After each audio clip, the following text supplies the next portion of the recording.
नमस्कार दोस्तों, जैसा कि आप लोगों को पता है कि बीपीएससी में अब थोड़ा सा पैटर्न में चेंज आया है। और ये जो चेंज है ये नेगेटिव मार्किंग के रूप में है और मेंस के हिसाब से है। तो आज हम लोग इस वीडियो में इसी बात को समझेंगे कि जो पैटर्न में चेंज हुआ है उसकी वजह से जो नेगेटिव मार्किंग लाई गई है, तो हमें क्या करना चाहिए। एग्जामिनेशन हॉल में क्वेश्चंस छोड़ने चाहिए या अटेम्प्ट लेना चाहिए।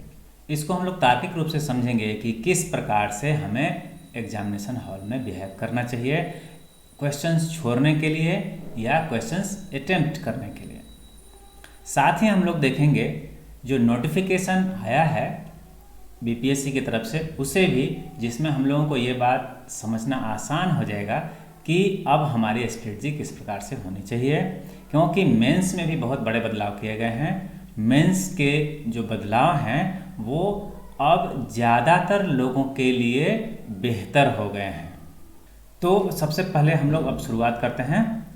जो बिहार लोक सेवा आयोग है इसका नोटिफिकेशन क्या है, तो नोटिफिकेशन को हम लोग अभी पहले समझ लेते हैं।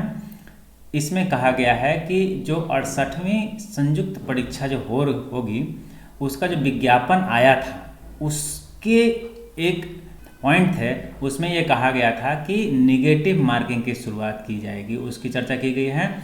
और उसी के अनुसार सभी 150 क्वेश्चंस जो होंगे उनके ऊपर नेगेटिव मार्किंग रखी गई है, और वो नेगेटिव मार्किंग है 1/4 से। ठीक है, मतलब 0.25 जो है आपका मार्क्स कटेगा अगर आपका क्वेश्चन गलत हो जाता है तो, और सही मार्क्स के लिए आपको 1 मार्क्स मिलेंगे। ठीक है, अब इस बात को अगर आप समझ गए होंगे तो अब आपको ये ध्यान में रखना होगा कि जो क्वेश्चंस आप करें तो उसमें ये जो है 1/4 या 0.25 ये गलत होने पर निगेटिव होगा। ये अच्छा भी है एक तरीके से। जो लोग तुक्का मार के काम चला लेते थे अब उनके लिए थोड़ी समस्या ज़रूर हो जाएगी कि तुक्का वो मारें या नहीं मारें, इसके लिए उनके ऊपर दबाव रहेगा। अब जो हमारे पास नोटिफिकेशन है उसका दूसरा पार्ट अगर हम नीचे देखें तो यहाँ पे आप देख सकते हैं कि जो कंडिका 8(2) में मुख्य परीक्षा से संबंधित जो है वो जो लिखा हुआ है ये कितना इम्पोर्टेंट है। तो यहाँ पे स्पष्ट रूप से कहा गया है कि जो स्केलिंग है और नॉर्मलाइजेशन की जो समस्या है उसका समाधान का जो उपाय इन्होंने निकाला है, जो समाधान निकाला है वो बड़ा ही सीधा साधा है। सीधा साधा कैसे है इसको हम लोग समझ लेते हैं। इसमें अब कहा जा रहा है कि अभी तक हम लोग वैकल्पिक सवाल, वैकल्पिक विषय जो होते थे, अब उन विषयों का महत्व जो है वो सिर्फ पासिंग मार्क्स तक रख करके उसको मेरिट सूची जो बनती थी, मेरिट लिस्ट जो बनती थी, वहाँ से उसका मतलब ही ख़त्म कर दिया जाएगा। अब ये जब बात हो जाएगी कि अगर मेरिट लिस्ट में जो वैकल्पिक विषय हैं इनका अगर वैल्यू ख़त्म हो जाएगा तो सिर्फ कौन कौन से सब्जेक्ट्स जो हैं वो आपके मेरिट लिस्ट के लिए रह जाएंगे। तो यहाँ पे सबसे पहले इसको हम पढ़ लें कि क्या है मामला। तो स्केलिंग और नॉर्मलाइजेशन की समस्या के समाधान हेतु अभ्यर्थियों द्वारा दिए गए मंतव्य के आलोक में आयोग द्वारा संयुक्त मुख्य लिखित परीक्षा जो कि है की संरचना में संशोधन किया गया है। ये संशोधन हो गया है। संशोधन में नंबर जो है वो तो पहले जैसे ही है। आपका सामान्य हिंदी 100 अंक का है, टाइम आपका 3 घंटे का। जो जीएस का पेपर था जनरल स्टडी का, उसमें 2 पेपर्स हैं 300 नंबर के, और दोनों में 3-3 घंटे आपको मिलेंगे। ठीक है, उसके बाद निबंध है ऐसे लिखने का, ये भी 300 अंक का ही है और इसमें भी टाइम जो है वो 3 घंटे का ही है। यहाँ पर वैकल्पिक विषय के बारे में सबसे इम्पोर्टेंट चेंजेस किए गए हैं। वैकल्पिक विषय जो है 100 अंक का होगा और ये भी एमसीक्यू आधारित ही है, 3 घंटा समय इसके लिए भी है।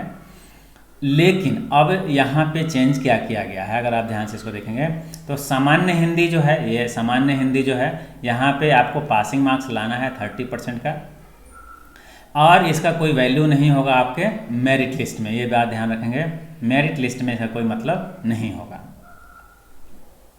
अब इसी तरीके से आगे चलते हैं। प्रत्येक अभ्यर्थी को वैकल्पिक विषयों की सूची में से मात्र एक वैकल्पिक विषय का चयन करना है। तो एक सब्जेक्ट आपको चुनना है आपके वैकल्पिक विषय के रूप में, और अब यहाँ से जो चेंज हुए हैं उसका इफेक्ट जो है आपको अब दिखेगा। यहाँ पे कहा गया है कि जो वैकल्पिक सूची, वैकल्पिक विषय है, विषयों की जो सूची है, वहाँ से आपने एक विषय चुन लिया, बहुत बढ़िया बात है। अब क्या होगा कि उसमें अब आपको, अगर आप सामान्य वर्ग से हैं तो 40% मार्क्स लाना है, मतलब सिर्फ पासिंग मार्क्स आपको लाना है। अगर आप पिछड़ा वर्ग से संबंधित हैं तो आपको 36.5% मार्क्स लाना है। अगर आप अत्यंत पिछड़ा वर्ग से हैं तो आपको 34% मार्क्स लाना है। और अगर अनुसूचित जाति, जनजाति, महिला तथा दिव्यांग उम्मीदवार हैं तो आपको सिर्फ 32% मार्क्स लाना है। और ये पासिंग मार्क्स है, ध्यान रखिएगा, ये अर्हतांक है, अर्हता प्राप्त करने के लिए अंक है। तो यहाँ पर आपको ये लाना ही लाना है, 40% मार्क्स आपको लाना ही लाना है, या कहें कि 40% मार्क्स ला करके आप क्वालिफाई माने जाएंगे। अब जो है, जो मेधा सूची बनेगी, मेधा का निर्धारण होगा, जो मेरिट लिस्ट बनेगी, उसमें आपको क्या करना होगा। तो मेरिट लिस्ट के लिए आपको करना है यहाँ पे कैलकुलेशन। यहाँ इस बात को आप अच्छे से समझ लीजिए कि कहाँ पर अब आपका फोकस होगा। सामान्य अध्ययन 1, सामान्य अध्ययन 2 और निबंध 3 चीज़ें यहाँ पे अब आपने देख ली कि ये 3 चीज़ें ही हैं। अब इसमें जो अंक आपको मिलेगा उसके आधार पर मुख्य परीक्षा की मेधा सूची जो है तैयार की जाएगी। मतलब आपके ऑप्शनल पेपर्स का कोई वैल्यू यहाँ पे नहीं होगा जब आपका मेरिट लिस्ट बनेगा। सिर्फ वहाँ पे ज़रूरत है, अगर आप सामान्य वर्ग से हैं तो आपको क्वालिफाई करने के लिए 40% मार्क्स लाने हैं आपके ऑप्शनल पेपर्स पे, और ऑप्शनल पेपर भी एक ही है, ठीक है। तो उसको पास करने के लिए आपको सिर्फ कहा गया है अपने अपने कैटेगरी के हिसाब से। तो ये एक बहुत ही आसान स्थिति बन गई है कैलकुलेशन करने के लिए कमीशन को भी, कि कौन कितना नंबर लाया, नॉर्मलाइजेशन कैसे होगा, सारे सवाल ही ख़त्म कर दिए गए हैं। अब आपके सामने सिर्फ तीन पेपर बचे हैं। जीएस का फर्स्ट पेपर, जीएस का सेकंड पेपर और एसे निबंध। टोटल आपके पास है 300 नंबर। इस पर आपका बनेगा मेरिट लिस्ट, ठीक है। अब इस मेरिट लिस्ट में आपको नाम लाने के लिए आपको यहाँ पर मेहनत करने के लिए अलग से ज़रूरत नहीं है। क्वालिफाइंग नेचर यहाँ भी, इसमें भी आपको क्या करना है, क्वालिफाई करना है, इसमें भी आपको क्वालिफाई करना है। इसमें आपको 30% मार्क्स लाने हैं, इसमें सबके लिए 30% ही निर्धारित है, जबकि यहाँ पे अलग अलग कैटेगरी के लिए अलग अलग मार्क्स निर्धारित कर दिए गए हैं। वहाँ परसेंटेज में बताए गए हैं, लेकिन परसेंटेज में है या नहीं है इससे क्या फ़र्क पड़ता है। ये 100 नंबर का है तो आपको 40 नंबर लाने पड़ेंगे, यहाँ पे 36.5 नंबर लाने पड़ेंगे, और अगर आप अत्यंत पिछड़ा वर्ग से हैं तो 34 नंबर, महिला, जनजाति या अनुसूचित जाति से संबंधित हैं तो 32 नंबर आपको लाने हैं सिर्फ। अब आपका जो टोटल फोकस होगा वो यहाँ होगा इन 3 पेपर्स पे, और यहीं से क्वालिफाई करने का आपका चाबी निकलेगा। अब हम लोग जो बात कर रहे थे कि क्या किया जाएगा अगर हमारे इस एग्ज़ाम में नेगेटिव मार्किंग ला दी गई है, तो अब क्या करेंगे, क्या क्वेश्चन अटेम्प्ट करें। छोड़ें, कैसे हम लोग इसको कंट्रोल करेंगे। तो इसके लिए आपको अब ज़रूरत है इस बात को समझना कि जो नेचर होता है एग्ज़ाम में वो कैसे बिहेव करता है, कि हमको क्वेश्चन अटेम्प्ट करना चाहिए टोटल या नहीं करना चाहिए। अब यहाँ पे एक सिंपल सा कैलकुलेशन हम आपको समझाते हैं कि अगर आप क्वेश्चन अटेम्प्ट करेंगे या छोड़ेंगे तो उसका क्या इफेक्ट पड़ेगा। अब मान लीजिए आपके पास टोटल 5 क्वेश्चंस हैं जिसको आप नहीं समझ पा रहे हैं, ये आपके कंट्रोल में नहीं है, आप इसका आंसर नहीं निकाल पा रहे हैं। अब इस कंडीशन में अगर ये 5 क्वेश्चंस आपने अटेम्प्ट किए, ठीक है, 5 क्वेश्चंस अटेम्प्ट कर दिए और इसमें से एक क्वेश्चन भी सही हो गया, तो आपके इस पूरे जो नंबर्स एडजस्ट हुए वो हो जाएंगे फाइनली क्या, 0। यहाँ पे आपका -0.25 है, यहाँ पर भी -0.25 है, तो 4 -0.25 मिल करके बन गए कितने, 1। और 1 जो बने, आपने जो सही किया उसमें भी आपके कितने हो गए, 1। तो इस तरीके से आपके जो मार्क्स हो गए वो हो गए 0। लेकिन क्या लगता है 5 क्वेश्चंस करेंगे तो उसमें सिर्फ एक ही क्वेश्चन सही होगा। अगर इतना हुआ, ये सबसे पुअर स्थिति होगी कि आपको 0 मिलेंगे आउट ऑफ 5। लेकिन अगर आपने 2 क्वेश्चन सही कर दिए, मान लीजिए ये वाला क्वेश्चन और ये क्वेश्चन दोनों आपने सही कर दिया, तो उस कंडीशन में क्या होगा, उस कंडीशन में अब 0.75 मार्क्स आपके हो गए क्या, निगेटिव, और 2 नंबर आपके हो गए पॉजिटिव।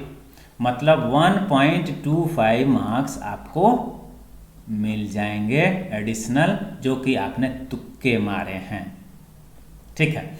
तो इस बात को आप स्पष्ट रूप से समझ लीजिएगा कि ऐसा नहीं करना है कि क्वेश्चंस छोड़ देना है बिल्कुल हवा में, आपको क्वेश्चंस अटेम्प्ट करने चाहिए। और क्यों करने चाहिए मैंने यहाँ पे समझाया, क्योंकि जितने मार्क्स आपके कटेंगे उससे ज़्यादा मिलने की संभावना है, तो आप टोटल क्वेश्चन अटेम्प्ट करिएगा, ठीक है। और इस कंडीशन में आपको बेनिफिट ही होगा, अगर आपने सही से पढ़ाई की है तो बहुत हद तक आपका तुक्का 3 से 4 में 1 जरूर सही हो जाता है। तो उस कंडीशन में आपके मार्क्स कुछ न कुछ एडिशन करेंगे ही, तो आपको टोटल क्वेश्चंस अटेम्प्ट करने चाहिए। तो इस तरीके से हम लोगों ने समझा कि जो बीपीएससी ने अपने 68वें एग्ज़ाम के लिए जो बदलाव किए हैं, उस बदलाव का आपके ऊपर क्या प्रभाव पड़ेगा और आपको उसके साथ कैसे बिहेव करना है। तो सबसे बड़ी और अच्छी बात तो ये है कि नॉर्मलाइजेशन जो स्थिति थी वहाँ पे आपको अब समस्या नहीं होगी। अब सभी लोगों को एक ही क्वेश्चंस के साथ फाइट करना है, या कहें कि जो 3 पेपर्स हैं ऐसे GS1 और GS2, ये ही आपके अब मेरिट लिस्ट को निर्धारित करेंगे मेंस में। तो अब कोई समस्या ही नहीं रहेगी कि किसको ज़्यादा मिल गया किसको कम मिल गया। अब सभी लोगों का क्वेश्चन एक ही है, अब मार्क्स आपको लाने हैं, और जो मार्क्स लाएगा वो मेरिट लिस्ट में आगे आएगा। तो इस तरीके से हम लोग आज इस बात को समझ लिए होंगे कि जो बदलाव हुए हैं उसके साथ कैसे हमको रिएक्ट करना है।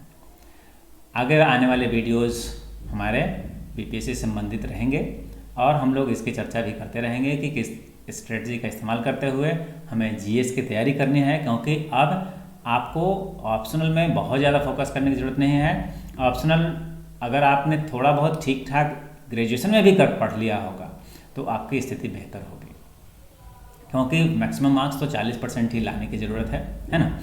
यहाँ तक अगर आप लाते हैं कोई समस्या नहीं होगी। तो हम लोग आगे की जो तैयारी करेंगे उसमें इस बात को समझेंगे कि जो जीएस है उसको पढ़ना कैसे है, जीएस में कौन कौन से सेक्शंस हैं वो तो आपने देखे होंगे जो पिछले नोटिफिकेशन से, उसमें उसके बारे में पूरी चर्चा थी। अगर आपको लगता हो कि उसके स्ट्रेटजी के बारे में बात करनी चाहिए तो आप कमेंट में बताएंगे, हम लोग फिर से उसके चर्चा कर लेंगे। ठीक है, धन्यवाद।